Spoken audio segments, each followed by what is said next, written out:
Ya, terima kasih para penonton Dhamma TV yang selalu damai di hati. Anda setia banget setiap hari Kamis selalu di depan jejak Kijati di Dhamma TV ini. Dan sekali lagi jangan lupa karena mengingat ini nanti masih ada rentetannya cerita tentang corona ya, tapi dalam sisi yang lain, oleh karena itu tetangga-tetangga yang masih belum sempat ngumpul, tolong dijawil semua ya, tolong dijawil sehingga nanti itu bisa bersama-sama meraup pengalaman dari ruang ini. Para penonton Dhamma TV yang kami muliakan, hiruk pikuk corona masih aja terus bergulir ke sana kemari, ke sana kemari, ke sana dan kemari. Sekarang kita kaitkan dengan virus-virus predator-predator yang lembut-lembut itu dengan karya si Jawa tentang ukir.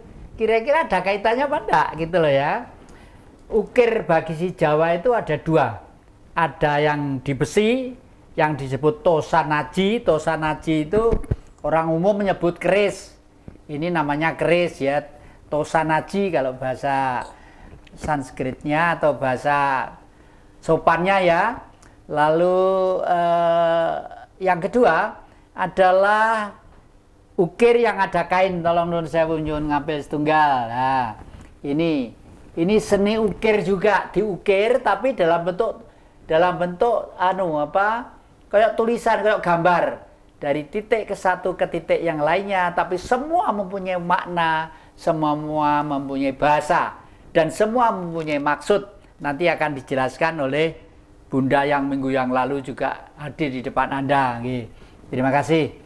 Kita mulai aja dulu ke yang sebelah kiri saya ini adalah cah ganteng dewe. Umumnya ini namanya Mas Wahyu tadi itu ya. Umumnya orang Tirakat ini meneng sedekap, ngurangi mangan, dia enggak. Tirakat ini melaku malah enggak tahu meneng melaku toko Malang neng Jakarta. Melaku turun pantai utara wis karo nggawa ransel mbok isine Bu Getok pada tidak tahu, tapi seperti itulah. Tapi akhir-akhir ini aneh juga. Bagaimanapun kalau sudah terah itu mungkin sulit untuk menghindar. Akhirnya geluti di bidang perkerisan itu sangat setia sekali. Makanya dengan Empu Panani nanti nama lengkapnya yang dari Ngarso Dalem Surakarta itu apa, biar disampaikan sendiri ya. Itu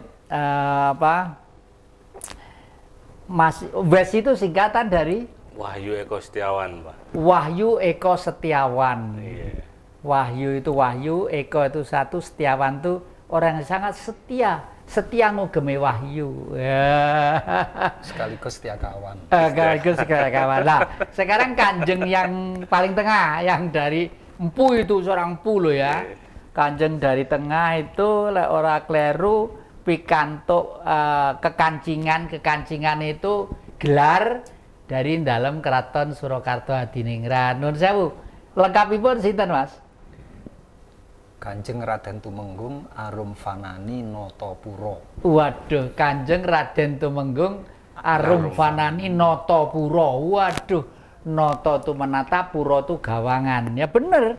Jenengan itu kunci Singosari yang membuat Singosari untuk menjadi besarnya Indonesia. Kuncinya tanpa Panani itu ya. Lah kuncinya bentuknya pusaka. Ini yang di depan itu ada karya beliau, nanti aja kita jelaskan. Biar kenal lagi beliau yang si Jawa yang ngasto jarit-jarit itu. Asmo, Bu? Sulistiami, Bapak. Sulistiami nggih, Alas Purwo nggih. Nggih, Alas Purwo. Inget aku Ibu dari Solo, Bapak Jogja, sama dengan saya Ibu Jogja, Bapak Solo. Nah, Bu, jenengan ngasto batik itu kok coraknya macam-macam itu maksudipun apa itu maksudnya itu coraknya macam-macam tuh? Gini, Bapak, ini semua busana yang pakaian yang dipakai oleh leluhur kita itu sebenarnya ada filosofinya. Walaupun ini hanya goresan, istilahnya semua ada filosofinya. Seperti Sido Mukti atau Sido Luhur itu kan sering dipakai oleh pengantin. Nah, ini diharapkan nanti itu bisa mukti luhur, istilahnya seperti itu.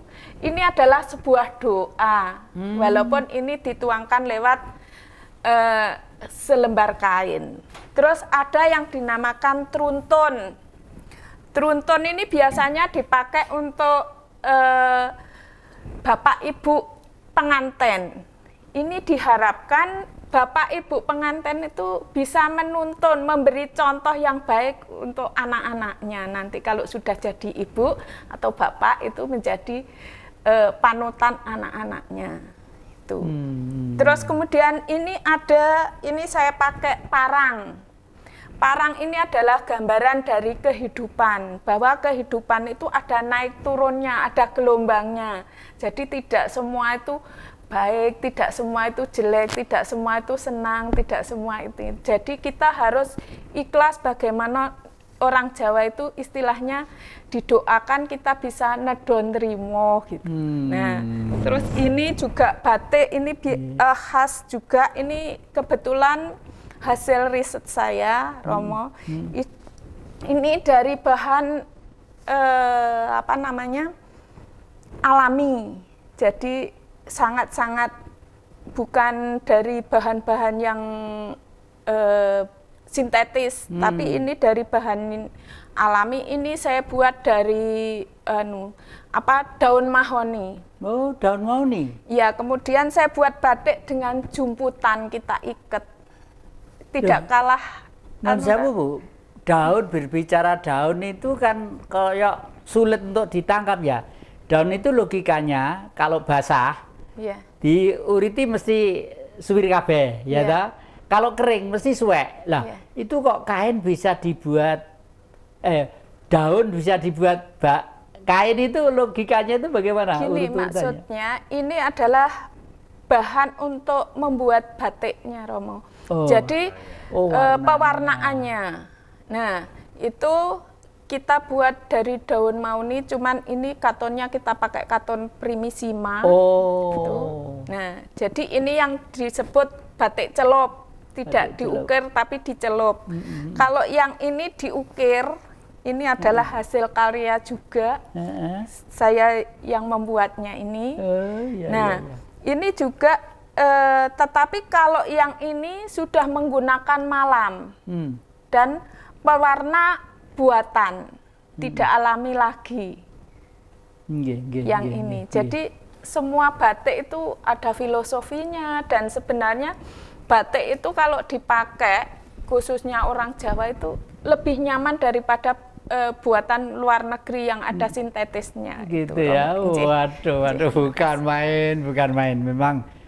Memang budaya Jawa itu, waduh, mungkin ya umur kita di sambung 3 itu belajar budaya Jawa itu urung lulus mungkin ya, karena saking jelimetnya, detailnya, tapi semuanya itu positif gitu loh ya.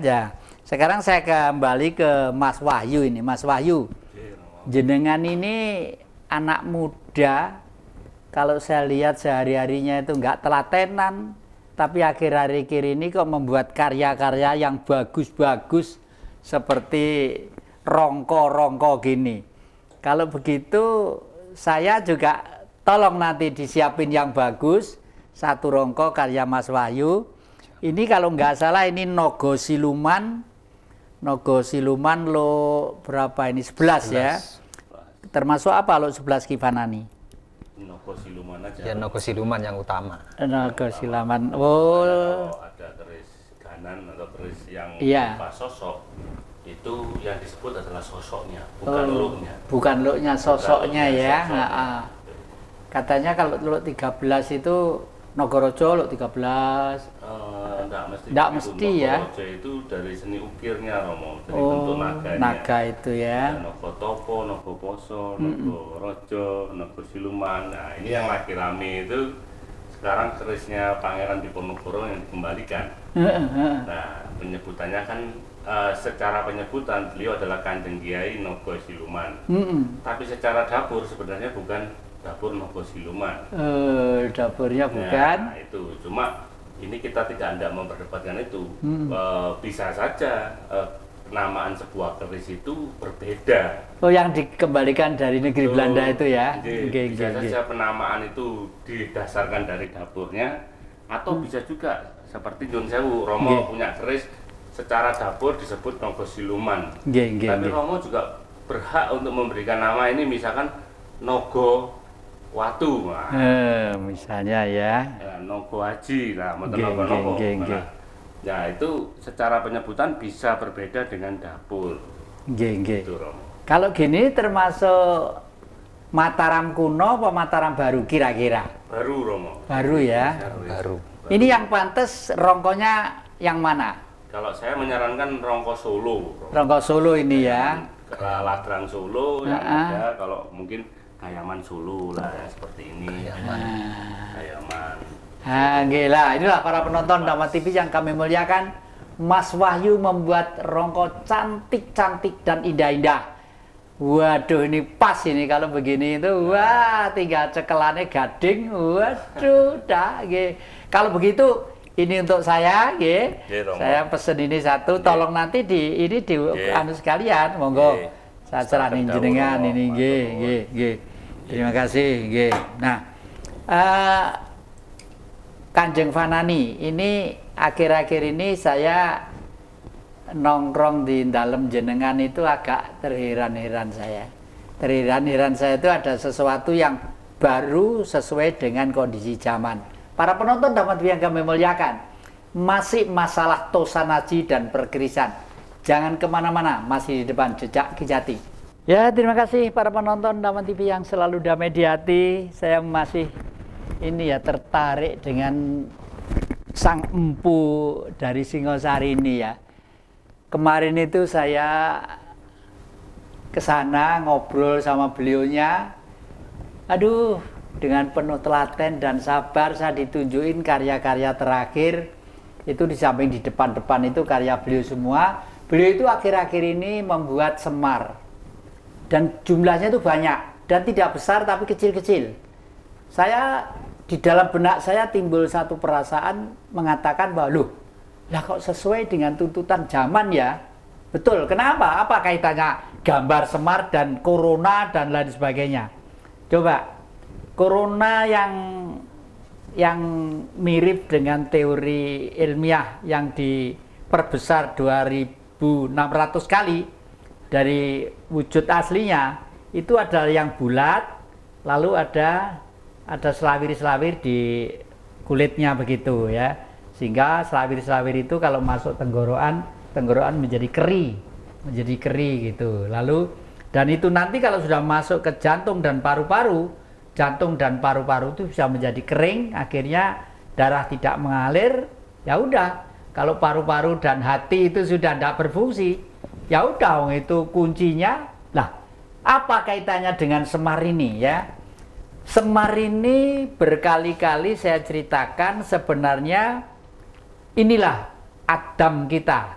Adamnya orang Jawa itu ini. Jawa itu mempunyai tugas yang sangat mulia. Bukan berarti ekstrim ya, Jawaisme ya, bukan ya. Jawa itu beneh. Beneh itu sabar, tulus, luhur. Nah, oleh karena itu untuk menghadapi virus-virus, ya kita harus kembali ke titik nol lagi. Karena apa? Karena manusia ini dulu, Adam kita dulu diciptakan atau tercipta setelah bumi itu bergelombang menjadi ada. Setelah gelombang menjadi ada, dibungkus dulu oleh api. Tapi api bentuknya sudah menjadi air. Ya. Dulu pernah saya utarakan di Tunggul Wulung, kalau nggak salah itu sentral titik aktivitas minus. Titik itu Tuhan, tapi diimpit kurung yang double. Plus kurung minus. Ya.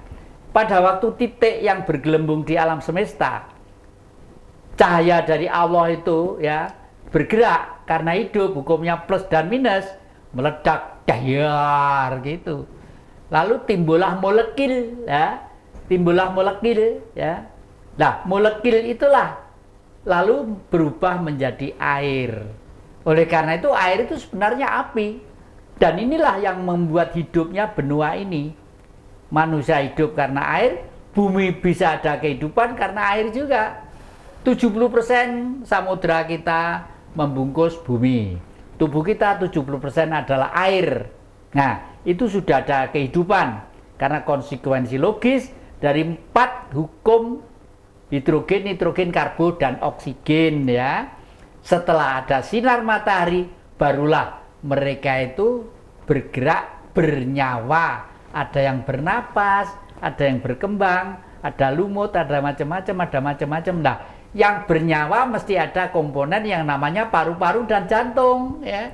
Kan itu syaratnya. Nah, oleh karena itu Sang Bodronoyo digambarkan seperti ini sebenarnya memberitahu kepada kita, leluhur kita, bahwa hai anak cucuku, kamu itu sebenarnya adalah bagian dari bumi atau bentuk bumi yang terkecil. Oleh karena itu tubuhmu itu dipinjami oleh bumi ya. Dagingmu dipinjami tanah, tulangmu dipinjami air, darahmu dipinjami api, nafasmu dipinjami udara. Nah, besok kalau sudah waktunya selesai peminjaman ini, dikembalikan dengan hormat kepada yang meminjam. Jangan tidak sopan ya, harus dengan hormat. Roh suci akan kembali ke matahari ya. Matahari itu dingin, tidak panas. Loh, kalau siang hari kok panas? Itu kan di bumi, karena gravitasi ya. Gravitasi bumi supaya semua nempel. Tapi kalau di atas pucuk gunung dingin, jam 12 siang itu pasti catuan begini. Berarti bahwa matahari itu dingin ya. Oleh karena itu negara-negara yang kuat selalu sujud terhadap matahari. Jepang ya, Jepang itu negaranya kecil. Benderanya kan begini, di sini bunder gitu ya, matahari. Negara matahari. Ternyata produksi Jepang menguasai seluruh dunia ya, sampai Eropa, sampai ini angkat pengangkutan segala macam semua menguasai sana ya. Terus dulu Majapahit juga begitu, Surya Mandala. Surya Mandala, Surya itu matahari, Mandala itu penjuru, 8 penjuru dunia ya. Nah, itulah yang Mas Fanani, saya pengen saman sedikit, saman punya gerjet buat Semar itu dawuh apa insting apa kebetulan buka-buka buku ono gambar Semar lalu Ya, berawal dari beberapa postingan teman yang ada di WA itu tentang wejangan-wejangan yang Semar itu loh. Kemudian saya mencoba untuk mengkaji lebih lanjut. Sepertinya yang Semar ini memiliki banyak kelebihan-kelebihan. Dalam arti filosofinya itu ternyata luar biasa. Jadi saya mencoba untuk membaca literatur dan sebagainya itu, kemudian saya catat. Kemudian terinspirasi untuk berkarya membuat Semar. Baik itu pada karya petok, keris, tombak, maupun semar-semar yang untuk jejimatan. Jadi kalau memang kita lihat bentuk Semar itu, di antaranya saya membaca itu bahwa wajah Semar itu kelihatan sangat tua, tetapi pakai kuncung seperti anak-anak. Kemudian mulutnya itu selalu tersenyum, tetapi matanya beliau itu seperti selalu menangis. Kemudian ada simbol-simbol tangan di belakang menunjuk ke depan. Kemudian bentuknya itu sepertinya tidak berdiri, tidak duduk. Ternyata filosofi atau makna dari Semar ini sangat tinggi. Jadi saya mencoba untuk mencari filosofi keris atau pusaka. Ternyata menurut saya Tosan Aji yang filosofinya tertinggi atau terbanyak juga itu adalah Semar, Eyang Semar. Kemudian saya mulai berkarya. Ini yang belum ini pedang.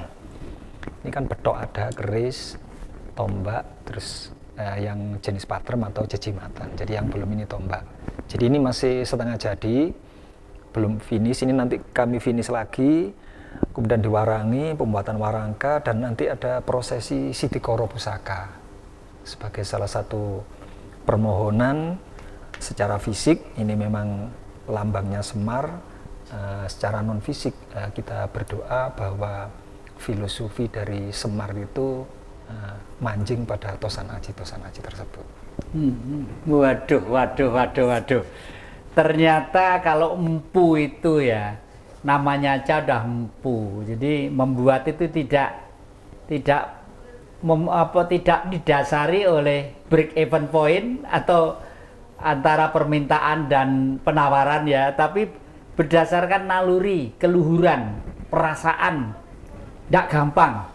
Oleh karena itu setelah diuraikan tadi itu, saya akan minta pendapat Mas Wahyu ini. Mas Wahyu, kalau setiap keluarga itu di rumahnya, meskipun kecil, syukur kalau sedikit agak besar, ada gambar Semar Bodronoyo ini ditempelkan di tembok rumah ya, supaya tidak lembab. Di sini kasih plastik, ditata yang rapi. Itu kira-kira ada pengaruh psikologis yang menguntungkan keluarga apa enggak kira-kira?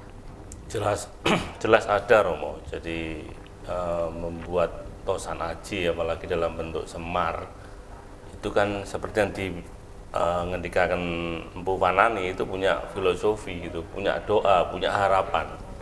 Jadi tidak hanya di batik, di tosan aji pun merupakan doa, Romo. Doa yang dibendakan. Toh harapan yang diwujudkan dalam benda agar si pengharap atau si pendoa itu senantiasa menjalani hidupnya menuju doa yang dia panjatkan untuk bisa terwujud, Romo. Karena kekuatan doa itu sekali lagi kalau orang Jawa saya meyakini tidak pada indahnya kata-kata yang terucap, tidak pada banyaknya kalimat yang terucap. Mandinya doa itu adalah dari perilaku si pendoa. Karena banyak sekali orang yang doanya bagus-bagus, kata-katanya hebat-hebat, puitis.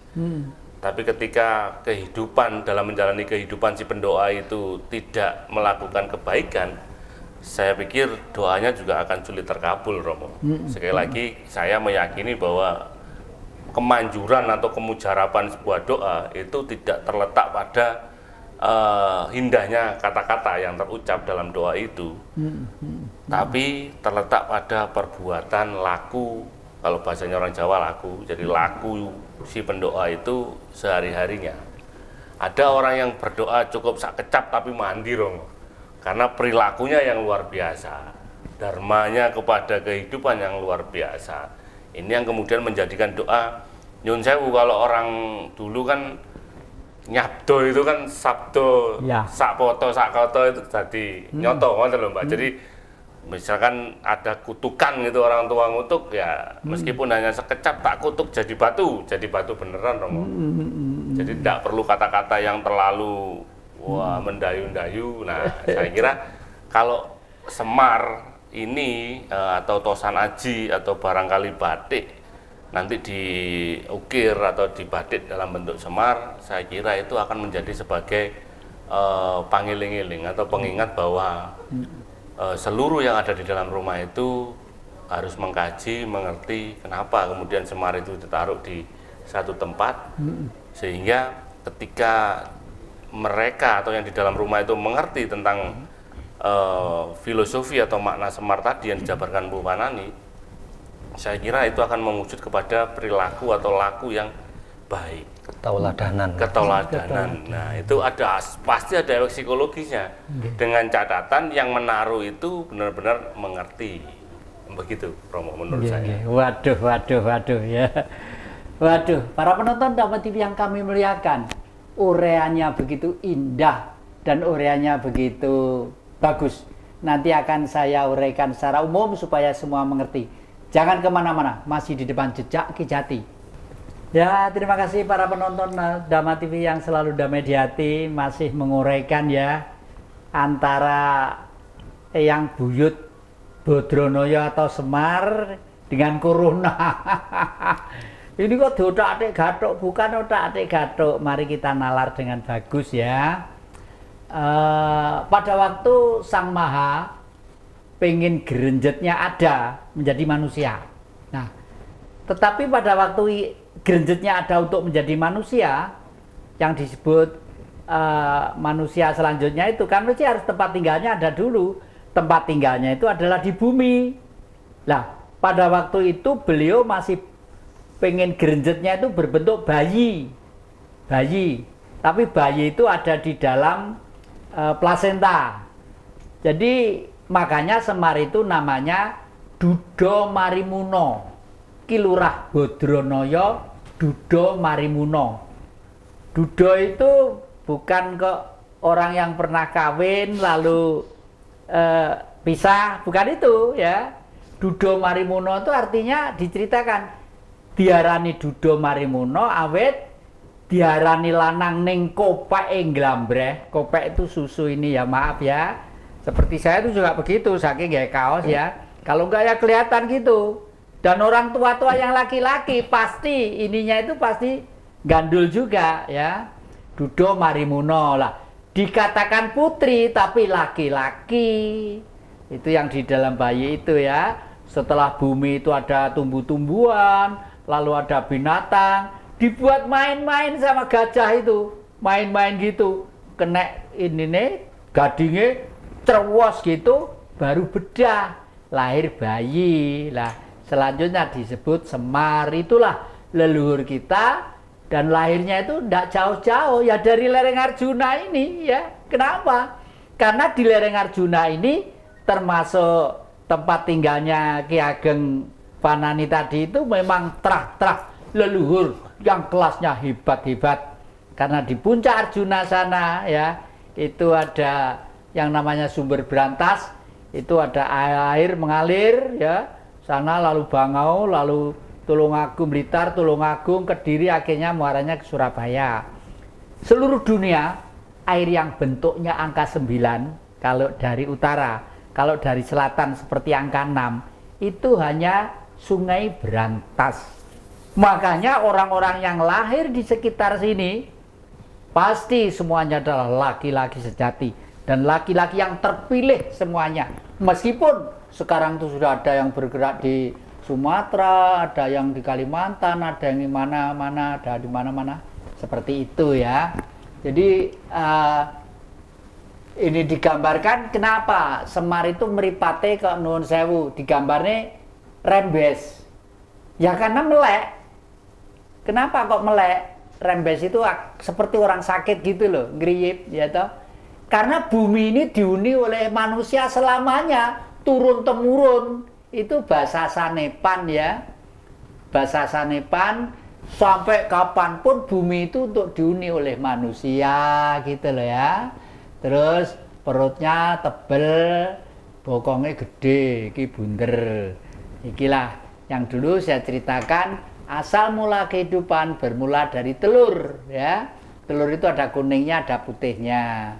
Dan telur itu kelihatannya semua embrio kehidupan ini dimulai dari telur. Setelah netes lalu menjadi keturunan selanjutnya. Yang males kita itu kan bebek aja. Bebek gelem ngendok ning ra gelem ngeremi. Itu bebek. Makanya lek wis dadi gorengan bebek itu ya mesti enak gitu loh ya. Nah, akhirnya cuma cita-citanya orang goreng iwak bebek. Lah urip kok butuh digoreng tok. Ya itu kan mestinya ndak gitu loh ya. Nah, inilah ternyata Kanjeng Vanani dengan karya-karya itu juga mengingatkan kepada kita bahwa kita setiap rumah itu penting juga menyimpan pusaka. Lah, ada satu sisi yang saya ceritakan, kenapa kok nyimpan pusaka itu penting ya?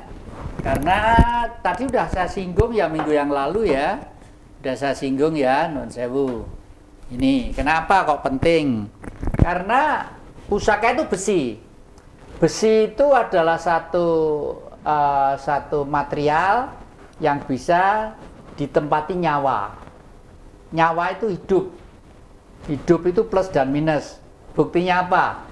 Ambil di PLN listrik di rumah sini plus, sini minus. Begitu ya, akhirnya habis juga gitu. Nah, leluhur kita yang masih di alam sana ya, yang dinyatakan sudah meninggal, itu kok tidak didoakan langsung rampung, enggak. Masih sesuai dengan hukum apa pada waktu hidup pikirannya itu memanage dirinya. Jadi kalau dia itu masih pengen melanjutkan kehidupan supaya sempurna, dia mencari tempat, ya, mencari tempat. Mencari tempat itu ada yang diistilahkan inkarnasi, ada yang diistilahkan reinkarnasi. Reinkarnasi itu lahir kembali, inkarnasi itu membayang-bayangi anak cucu. Kenapa kok anak cucu? Karena kalau anak cucu kelakuannya, perilakunya baik, beliau puas, naik tingkat, beliau puas, naik tingkat, naik tingkat, naik tingkat, naik tingkat, dan sebagainya, barulah plus kembali menjadi suci. Suci itu namanya arats, angkasa, ya. Kalau zaman Hindu disebut Siwa itu angkasa, Sakti itu bumi, ya. Dan ini bumi semua, bumi, isinya bumi, makanya sifatnya sama dengan bumi sifatnya. Jadi yang kita kembalikan, yang dipinjamkan ke tubuh kita, minggu yang lalu kan sudah saya ceritakan, yang dipinjamkan itu adalah jadi tubuh kita itu, ya. Nah, demikianlah filosofisnya, ya. Jadi kalau di rumah tangga itu ada masang gambarnya Bodronoyo, syukur. Kalau tosanaji, kalau berbentuk pusaka, ya, berbentuk gambar tidak apa-apa, berbentuk gambar tidak apa-apa, gambar Bodrono. Tapi lebih ngesnya, nges itu ada kaitannya dengan spirit, ya. Kalau berbentuk pusaka, ya, pusaka kecil tidak apa-apa, ditaruh yang bagus gitu, ya. Itu nanti itu energi itu pasti ada di situ, bisa juga ngayomi dari hal-hal yang tidak mungkin menjadi mungkin. Seperti saya di rumah itu punya pedang, ya. Pedang saya itu kalau ada orang masuk yang niat jahat, saya di belakang rumah, jaraknya itu 10 meter ke belakang, itu saya sudah berbau nggak enak, wengur gitu, ya. Tapi kalau ada orang jahat, ini mumbul sendiri begini, padahal longgar itu, ya. Inilah hebatnya si Jawa, ya. Bahkan kalau di barat itu orang terbang itu masih sekitar tahun 1930-an. Lalu saudara-saudara kita yang sekarang di daerah Sulawesi sana, ada yang masih terbang betul-betul dari pohon satu ke pohon yang lainnya, ke pohon, betul-betul mencolot gitu. Mungkin ya mencolot saking bantere dianggap terbang. Jadi kesini ke Surabaya itu orang primitif banget kok. Primitif di Sulawesi, di daerah mana itu. Saya pernah ke sana juga, ya. Itulah leluhur kita itu selalu tidak pisah dari yang namanya pusaka. Nanti kalau pengen simpen yang baik, ya, konsultasi dengan Kanjeng Panani, dengan Mas Wahyu, itu pasti dengan senang hati menerima Anda semuanya. Nah, ini ada Mas, apa kira-kira tentang tosanaji itu untuk ini, untuk batik nun sewu, Bu. Yang batik anu tadi itu yang tadi udah dijelaskan batik anu, ya. Oh, batik jenengan siapa gitu, ya. Sidomukti. Itu untuk manten, ya. Manten. Itu untuk mertua atau apa? Orang karena tua lah, ya. Ini doa yang baik. Asalkan manten jangan dipakai parang rusak. Parang rusak, ya. Itu nanti. Ingat tuh, ya, para penonton, manten jangan sekali-kali pakai parang rusak, ya. Jenenge parang ki perang, rusak ya rusak. Artinya tawuran kok ini, ya. Tapi kalau kagungan Ibu sing diagem, kalau saya mengambil istilah karena gede, itu parang biasa aja. Kalau parang rusak itu alurnya itu ganti tidak, ya, sama. Terus ada lagi yang abstrak itu tidak jelas. Nah, kalau ini kan runtut, Bapak ini menggambarkan kehidupan, gitu, ya.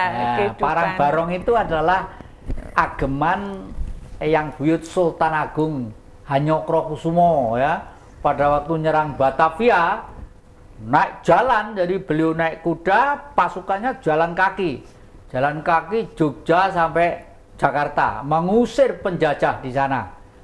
Berangkat sendiri, parang itu perang, barong itu amu-amuan perang, jualan kaki ke sana. Lalu dibuatlah batik parang barong gede-gede itu, yang minggu yang lalu juga saya pakai ke sini kemarin ya.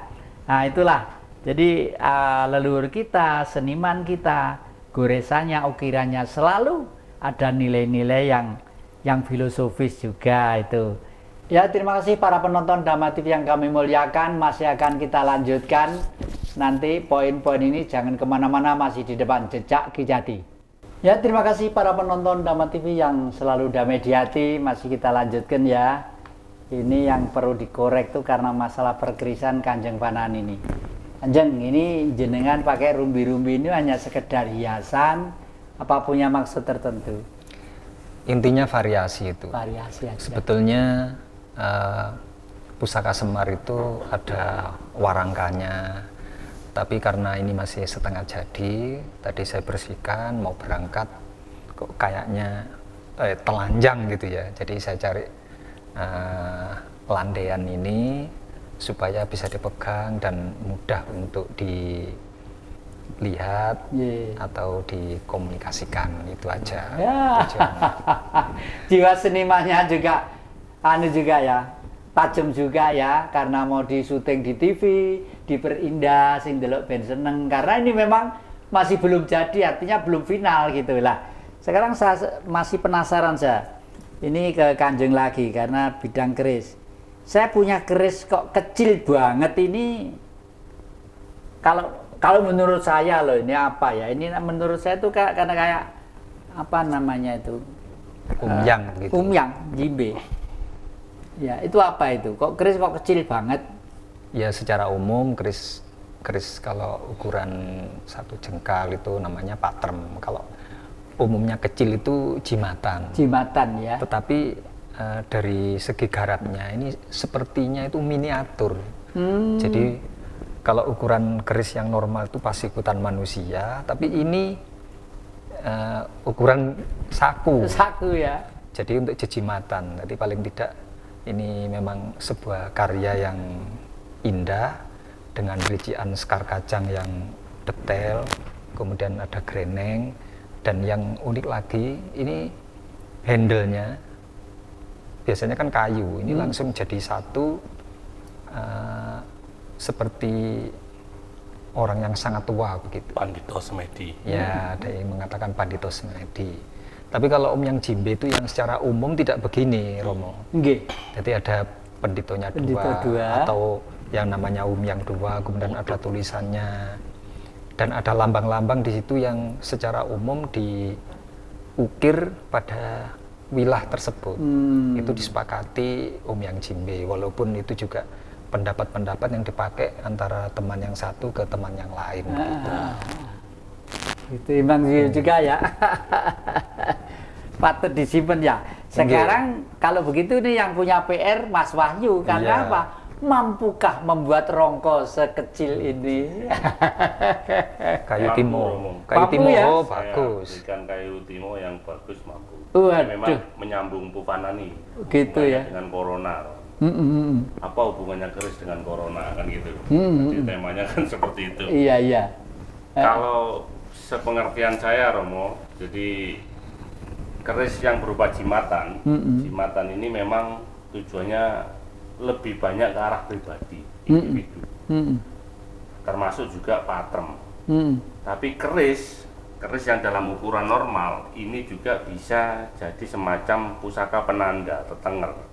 Jadi ketika dulu itu ada zaman pagebluk misalkan, atau aratan bahasanya itu, kemudian seorang empu membabar keris itu untuk kepentingan umum, tidak untuk kepentingan dirinya atau kepentingan seseorang. Tapi kalau jimatan yang seperti ini jelas untuk kepentingan pribadi. Itu Romo. Nah, ketika pagebluk atau aratan semacam virus corona, dulu kan memang tidak kenal yang namanya virus. itu kemudian ada empu atau ada orang-orang yang ngerti, ada brahmana yang ngerti, kemudian saling mendoakan bersama, dan doa itu diwujudkan dalam sebuah pusaka. Nah, pusaka itu nanti akan menjadi pusaka tenger, bahwa pusaka ini dibuat ketika ada virus, ketika ada pagebluk dan sebagainya. Nah, kemudian apakah itu bisa menangkal? Lagi-lagi kekuatan doa. Kalau saya sebagai orang Jawa mengimani bahwa kekuatan doa ini juga ada hubungannya dengan alam semesta. Ketika Tuhan yang Maha Kuasa menurunkan suatu bencana atau suatu pagebluk, gitu, pasti ada sesuatu tujuan hal-hal yang baik, tidak mungkin tidak baik. Nah, cuma manusia kadang merespon hal itu dengan berbagai upayanya, salah satunya dengan membuat satu pusaka tenger itu, Romo. Nah, seperti yang sekarang ini, kalau barangkali ini terjadi di zaman dahulu, di zaman Singosari atau di zaman Majapahit, mungkin para brahmana, para resi dan para empu akan berkumpul bagaimana untuk menangani pagebluk atau aratan atau penyakit yang terjadi secara serentak itu, gitu loh. Nah, mungkin salah satunya ketika seorang empu mengusulkan dengan didukung doa-doa dengan para resi, kemudian akan membakar sebuah keris.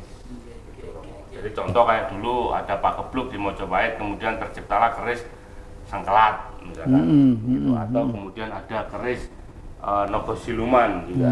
Itu kan juga cerita-ceritanya kan ada beberapa sumber yang mengatakan bahwa itu salah satu dapur keris yang titik tenger, ada tetengar pada satu masa, ada satu zaman terjadi sebuah pagebluk. Seperti itu.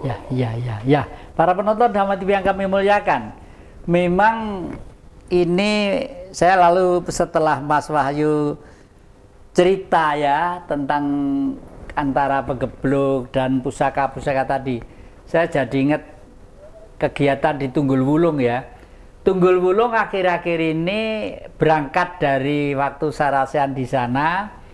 Saudara kita Bambang Lelono, saya kalau manggil itu Bambang Lelono, rumahnya di Celaket dulu. Sekarang itu setelah dimulai dari setelah kita pertemuan di Tunggul Wulung hari Senin yang lalu ya, sekarang itu keliling ke danyang-danyang seluruh daerah Malang Kota dan Kabupaten, khususnya Malang Kota ya. Kalau orang desa masih kober lah nekani danyang-danyang. Kalau kota kan biasanya rodok repot, rodok kebekan waktune untuk ngurusi kepentingan pribadi. Nah, itu sudah berjalan. Sebenarnya hari ini ikut siaran juga, tapi mohon pamit tadi. Saya pamitkan Mas Hati, kalau saya harus menyelesaikan dulu soalnya ke dayang-danyang itu. Gitu. Paling tidak itu ikut supaya doa kita, bahasa doa tadi itu sangat menentukan sekali. Siapa tahu kalau para leluhur juga masih merestui anak cucunya sehat walafiat. Selamat jalan Mas Bambang dengan teman-teman, dengan adik-adik ya. Anda sangat telaten sekali ke sana kemari, gak ada yang nyuruh, gak ada yang mengakomodir, gak ada, berangkat atas niatnya sendiri, atas kemauannya sendiri. Matur nuwun. Paling tidak juga untuk kepentingan keluarga saya, anak cucu saya, karena doanya selalu untuk kepentingan warga masyarakat Malang khususnya, kabupaten dan seluruh bangsa ini. Paling tidak seperti itu. Monggo Bu, ada waktu masih, penjenengan mau pesan-pesan apa pada generasi kita? Pesannya seperti ini. Jadi kita itu jangan sampai meninggalkan peninggalan leluhur, entah itu berupa pakaian, makanan atau apa. Sebenarnya semuanya itu ada filosofinya, ada istilahnya kalau kita nguri-nguri apa, nguri-nguri karya budaya Jawa itu sebenarnya sangat-sangatlah bagus, terutama di pendidikan karakter, makan dan minum yang benar. Itu juga kita juga akan mencegah yang sekarang lagi marak mungkin juga corona. Terus kita berpakaian yang sopan dan yang lainnya itu juga menghindarkan dari corona. Nggih. Katanya sih corona itu sampai menyentuh bersinggungan aja sudah kena. Nah, kalau kita orang Jawa itu menggunakan pakaian kan selalu rapi. Menggunakan kebaya biasanya, terus kemudian menggunakan kerudung, itu kan sangat rapi banget. Bukan budaya, istilahnya budaya Islam aja yang menggunakan hijab, tetapi di Jawa itu sebenarnya juga menggunakan kerudung, Romo, ataupun selendang. Selendang juga bisa kita untuk menutup mulut seperti ini. Ini juga bisa menghindarkan untuk corona. Saya pesannya seperti itu aja, jadi jangan tinggalkan budaya Jawa. Ya, memang seperti Bu Fatmawati ya, Mbak siapa putranya Gus Dur itu, sing putri itu juga kan pakai kerudungnya manis gitu. Siapa Mas? Jenny Wahid. Oh, Jenny Wahid ya, Jenny Wahid putranya almarhum Gus Dur itu juga pakai, Bu Fatmawati juga pakai, indah gitu, cantik gitu ya. Gitu ya. Lalu Mas Parani, monggo mau ada pesan-pesan apa terhadap leluhur terkaitan dengan Tosan Aji? Yang berkaitan dengan Tosan Aji, baik itu pedang, keris, tombak, jejimatan atau apa saja, saya berharap bahwa masyarakat khususnya generasi muda itu apabila keluarga ini memiliki pusaka yang tadi saya sebutkan, bentuknya apa saja, terutama Tosan Aji, itu supaya dirawat. Minimal pusaka itu bagaimana supaya tidak berkarat. Jadi diminyaki. Itu juga salah satu bentuk perawatan. Kemudian apabila keris atau pusaka tersebut berkarat, itu sebaiknya segera dicucikan, tidak menunggu bulan suro seperti tradisi keraton. Tetapi untuk masyarakat itu sewaktu-waktu pusakanya kotor, terutama yang berkarat, itu sebaiknya segera dicucikan atau dijamaskan pada yang ahlinya. Jadi pusaka-pusaka yang saat ini di masing-masing rumah itu tentu saja mbah-mbah kita, bapak-bapak kita, leluhur kita itu punya maksud-maksud. Sekaligus itu bagian dari doa yang diwujudkan dalam bentuk benda. Terima kasih. Monggo sedikit aja jenengan mau nambah apa, monggo. Kita belajar masa lalu atau belajar sejarah dan masa lalu bukan untuk hidup di masa lalu. Ya. Kita belajar masa lalu dan sejarah juga untuk membangga-banggakan leluhur kita yang sudah percaya. Ya. Kita justru belajar masa lalu dan sejarah untuk membangun masa depan kita sendiri lebih gemilang. Ya, terima kasih para penonton dan TV yang kami muliakan. Semuanya tadi advisnya sangat jelas sekali. Tidak usah menengok ke belakang terlalu jauh. Belakang memang penting, tapi untuk melompat ke depan ya. Lebih baik berpikir ke depan yang lebih gemilang, optimis, dan penuh dengan hitungan yang matang juga. Terima kasih para penonton atas perhatiannya. Jangan lupa kita mesti ketemu setiap hari Kamis jam 4 sore dan diulangi hari Senin jam 4 sore juga. Di depan Dhamma TV yang selalu damai di hati, di ruang Jejak Ki Jati. Terima kasih. Rahayu.